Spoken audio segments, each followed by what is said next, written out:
Hello, Monetization Nation. Customers are increasingly wary of companies and brands that they aren't sure they can trust.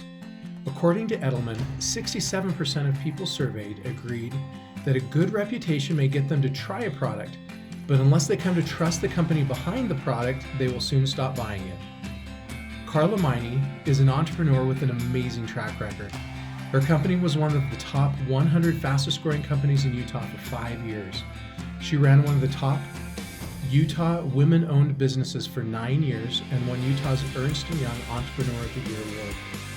In 2007, Carla Meine and her husband began running a small weight loss company named IdealShape. She implemented innovative credibility marketing strategies to help transform the business to $60 million in annual revenue. And she's going to share her stories and secrets with us right after this intro. Tectonic shifts are constantly transforming the earth and business, causing destruction and huge growth opportunities. I'm Nathan William, the host of Monetization Nation, where we learn how to leverage business tectonic shifts to transform monetization. So how are you and your husband doing?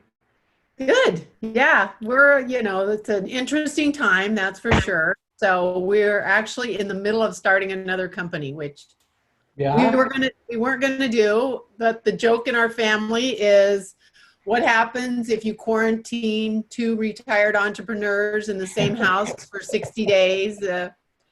They start another business. So Yeah. we got home from our mission in December, and in January, I just decided I want to take a functional nutrition class. It's a course. It's a year-long course.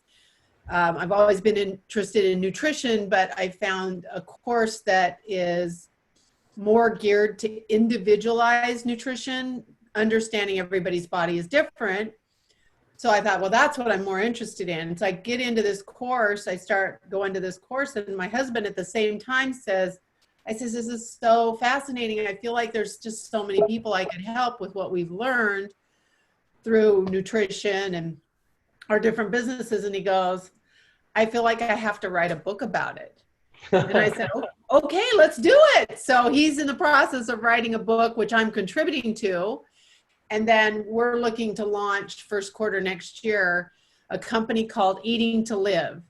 And it'll be helping individuals achieve their optimal health. So whatever that is for them, based on their, genetic biome, because everybody's is different. And so what works for one person, that's why it's so hard for nutrition programs to work across the board. It's because they really need to be unique and individual for the person themselves. So That's what we're doing.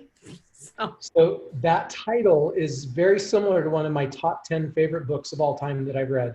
And it's by Joel Furman, and it's called Eat to Live. Are you familiar with that one? Yes, we are very familiar. Yep. I love that book. I've read that probably 3 times, 4 times.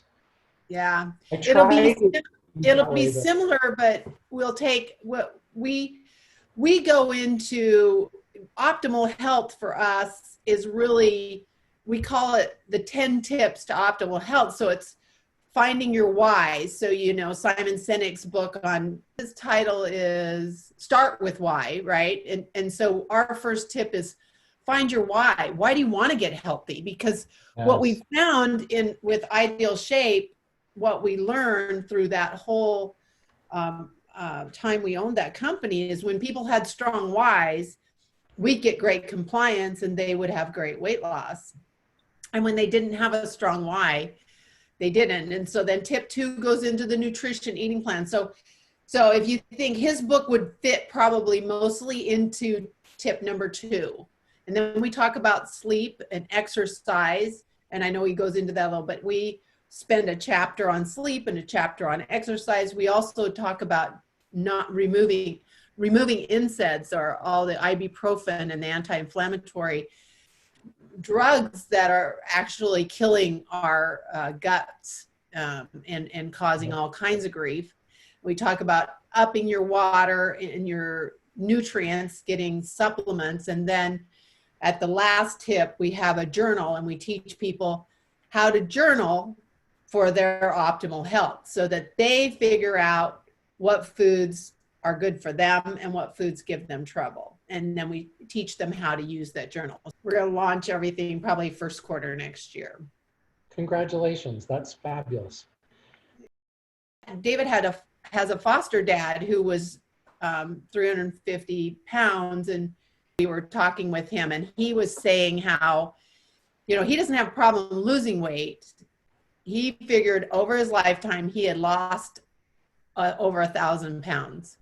Wow. But he had gained it all back because he could never sustain it. So he never had a strong enough why. So we spent a lot of time trying to figure out what we could help him change in his brain to see himself differently. And so when we got the idea to start IdealShape, we were actually still running Occurrence, and it didn't work out because we were doing it mainly for him. He was having lots of success. He lost 150 pounds or whatever it was and kept it off until he passed away. And he ended up dying pretty much of obesity because he had a heart attack, and he had been so big for so long. He just put that extra strain on his heart, you know, and it just gave out. But the last few years of his life were at least better.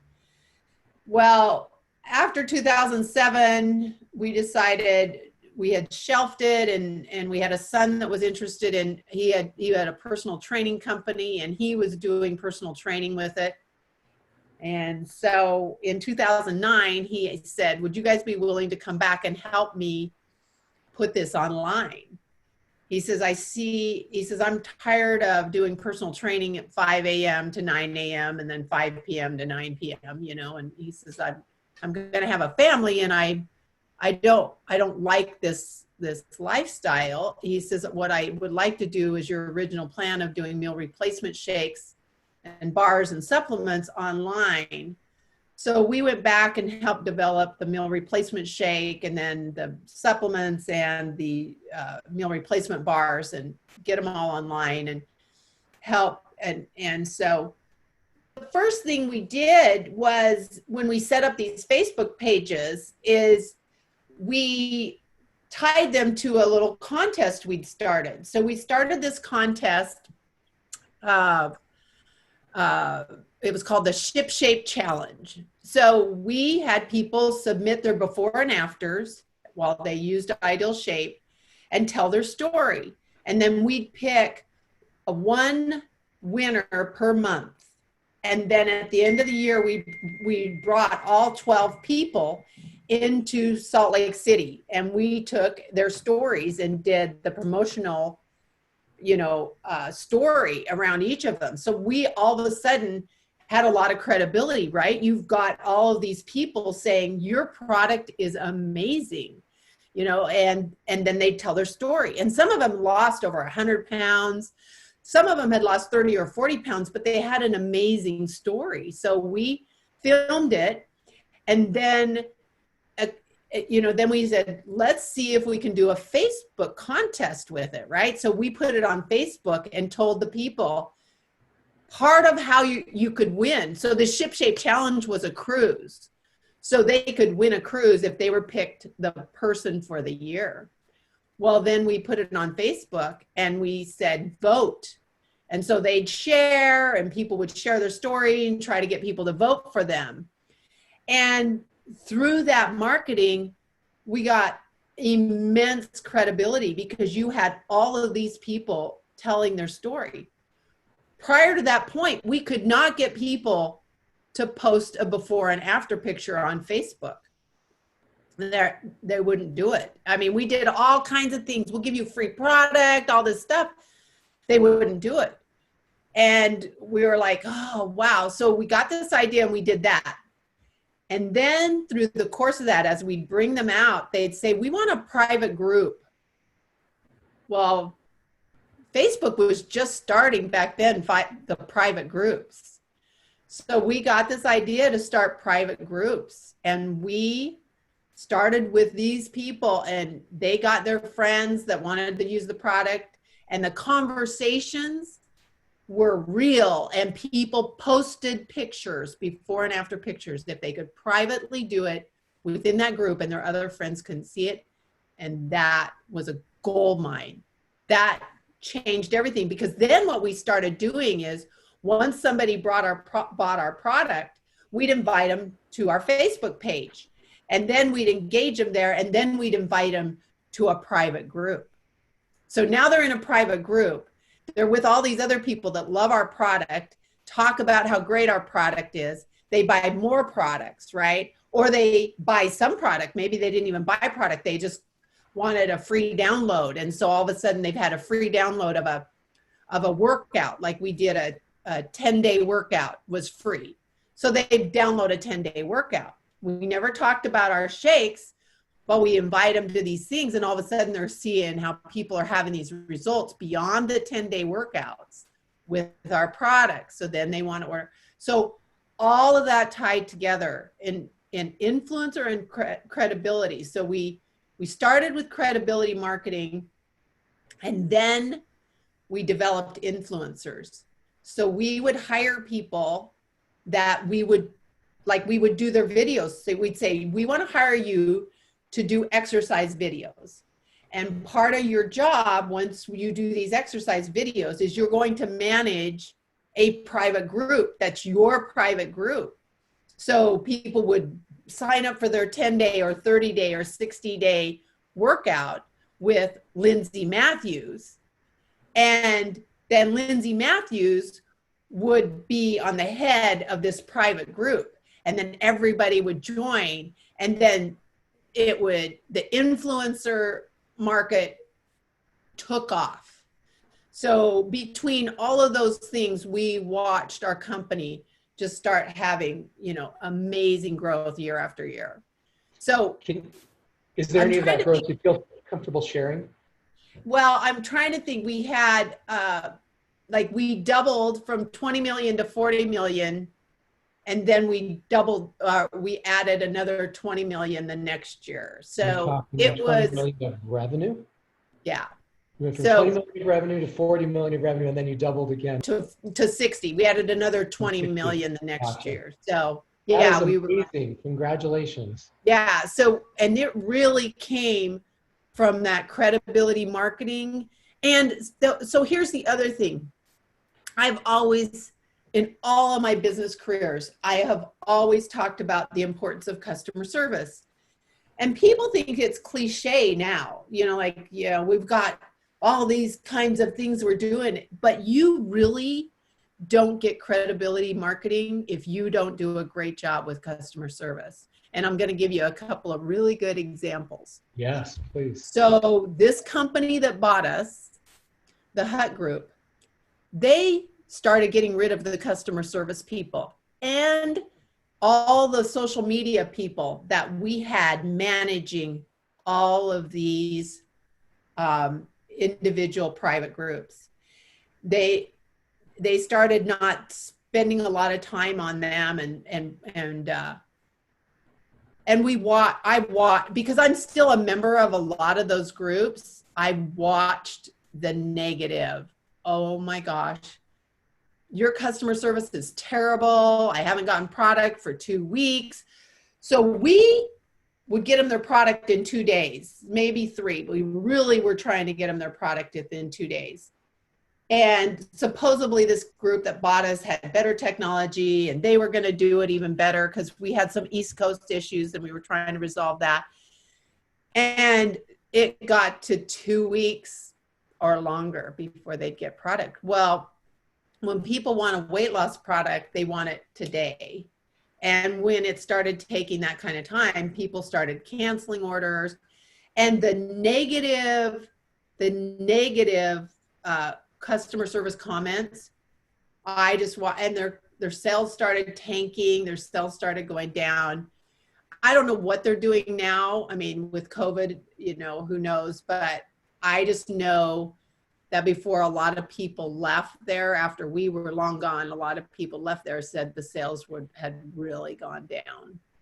So there's a perfect example that they did not focus on customer service after we had built it up to amazing customer service and timely. Like somebody posted something, we were on it. Like we would say, we'll get right with you, call us at this number, we'll take care of it. right away. That was a big deal to us. We never let comments get ugly. We never let them go off and do, you know, because you're always going to have people that aren't happy. But man, we did everything we could to make people happy, got them refunds right away if they didn't like their product, and we had them ship it back and say, we will refund you, whatever it was. And by doing that, we got so much credibility with the rest of the group that a lot of times if somebody made a negative comment, the rest of the group would come in and say, well, they are amazing at customer service and you got to give them a chance and you're being unreasonable. And the customers would blast them for getting upset with us for whatever reason. It was hilarious sometimes. And we'd have to, you know, kind of calm them down and say, we'll take care of it, you know. But that's what happens when you have lots of credibility. Like, that's what happens is your customer will come to your defense. But it starts with amazing customer service. And I just can't stress it enough. I have been in business over 40 years in a myriad of different businesses. And it truly is the number one thing that gets people loyal to you. I love it. What a great story. Thank you for sharing. One of the secrets, one of the tectonic shifts that we talk about in the book is this recurring revenue stream.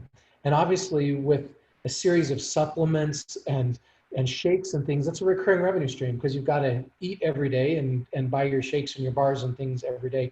Talk about what a difference it made to focus on a recurring revenue stream. So early on, we realized we needed to do some type of auto ship program or something. And so what we did is once they had purchased their first package, then we came back with them with an email, you know, a little bit later down the road when we saw that they would be running out. You know, you looked at the timing of how many packages did they buy. And then we would market to them a really good deal. Like, we will send you a monthly or every other month, depending on the package, shakes. And we took off, you know, 20%. And because we all know marketing is one of your biggest expenses. Yeah. And so we knew the power of keeping a customer versus going out and getting a new customer. It would have been a lot more costly. And so if they sign up, they get free shipping and they get this discount, and then you know, they just don't have to think about it. And if they need to, say they get too much after a while, they need to hold off. We were super flexible about all of that. We took really good care of our customers in that auto ship program. And that, I mean, I think our average customer stayed in there 8 to 9 months. And so that's huge, because we had customers when we sold that had been our customers in that program for 5 or 6 years. They stayed in. Wow. That's really impressive. Yeah. So we looked at the value. I mean, we just talked about what does it cost us to go out and get a new customer, and then what can we do to keep them? And it made a lot of sense to do that. And we still made more money on the auto ship customers than going and trying to get a new one. Okay, so you had these auto ship revenue streams to customers getting the nutritional products. In your entrepreneurial career, what other types of monetization strategies have you had that have worked well for you? So then we had add-ons. So you've got, we have a client typically came to us because they'd read a review somewhere on our shakes and how good they taste and how great they work. Well, we had lots of different flavors. We had lots of different supplements for different things. And we would have meal replacement bars because the customers wanted something handy to take that they could take with them. Yep. So we started realizing as we'd release a new flavor, how much our additional revenue would go up, because then we'd say new flavor, chocolate mint chip, cookie, whatever, either shake or bar. And all of a sudden, boom, we get this uptick. So we realized very quickly that even though it's expensive to have additional SKUs, we would pick up a lot of people and additional revenue on upsells and additional sales when we would release more products. So we had a goal. We had a goal to release 4 or 5 products a month. And it was, you know, not easy to keep up on and develop. And we had what we call boost. So you just put it in your water, and it was flavoring with our meal replacement, with our ingredient that helped them curb their appetite. And then we started pushing that. So that was another thing that you could get. So having a diversified revenue stream. Nice. Yes. So I see on your resume here, you were a VP of operations for Morris Airlines. So that was David Edelman. You know, I haven't talked to him in years. I heard he was starting another airline in our area, and I was going to reach out to him, and then COVID hit, and I went, well, so much for that idea. I helped him build an airline too. Oh, really? I helped him build Azul. When he did Azul, I went down to Brazil and I helped him build that. Probably. I think I knew that. Yeah, I think I knew that. Yeah. And he's agreed to be a guest, just like you, for the show and the book. So I haven't interviewed him yet, but he's agreed to do it. Yeah, he's a good man. I loved working for him. He was my boss at Morris Air. We did that for a couple of years. And so I was there during the time we became an airline. We went from a charter company to an airline, and I was there during the time we sold. When we sold, that's what motivated me to start Occurrence, because when we sold, Southwest Airlines said union contracts wouldn't allow them to have agents working remote or part-time, and half the agents were part-time. And I just couldn't let the concept die. So I started, my first company was actually called Occurrence Teleservice. So I did an inbound telemarketing company back before there was even internet. Okay. So we had people working from home, taking phone calls for clients and selling their products at home. And we did the first real big call center that was remote back in 1994. And so nowadays people think, well, that's not that big a deal. But in 1994, it just wasn't being done. And we figured out how to do it way before there was internet and Wi-Fi and all kinds of technology now that support it really well. That's a very relevant story because you trusted your employees, you got more productivity out of them. Because you created a trusting environment instead of a controlling environment, you actually had a much greater success. Right. Back then it was really unheard of to think of people working from home. But I said, when I would mentor people or consult with people, I said, the bottom line is if you can measure any part of their job, then they can work from home. Because the reality is that most people, now there's some that don't do better at home, and we had those employees. That's why we still had a small call center. But the most of them were like so grateful for that autonomy. And now they're being forced to go home and work from home, and they're struggling because they've never had any support for them to go home, right? These supervisors don't have any clue how to manage them remote. And it's just this wild, wild west now. And it's like, you can set this up, and it is so easy to do with people that they understand, hey, I know you're a great employee, you want to work from home. And what I did in my company is I said, I trained them on site, but I sent them home and said, as long as your stats stay the same or go up, you get to stay home. The only reason you have to come back on site is if your stats go down. So it manages itself. I don't have to manage that. And a supervisor doesn't have to be a bad guy. They just simply say, oh, your stats are down. Come in and work for the next 2 weeks, and we'll see if we can help train you to get them back up. So you have accountability built in there too. I love it. Absolutely. And it's a like disciplinary project too, right? It's like you don't have to spend a lot of time disciplining people because they already know. Like they call, when you call them up, they say, I know my stats are down. I have to come in, don't I? It's like, yeah. And like, you need some more coaching or training. But usually it never even got to that because the people at home just kept their stats up. I love it. And in the office, so many times we don't pay attention to coworkers talking to coworkers and all the distractions that they have, where Right. you remove those distractions and they can actually be a lot more effective from home. Okay, I love it. Yeah. Thank you so much for sharing your time and your wisdom. Happy to. Thank you, Carla, for sharing your fascinating stories and experiences with us today. If you enjoyed this interview and want to learn more about Carla, please visit the blog for this episode at monetizationnation.com for a link to Carla's LinkedIn page.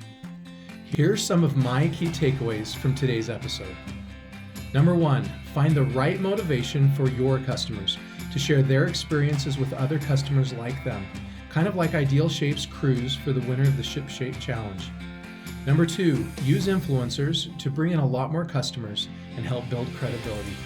Number 3, be willing to pay those influencers. This will help turn one-time influencer deals into long-term influencer deals. Number 4, customer service is one of the most important ways to build credibility. Take care of customers with every interaction to keep them coming back. Number 5, help customers find their why. Why are they using this product? What do they hope to get from it, etc.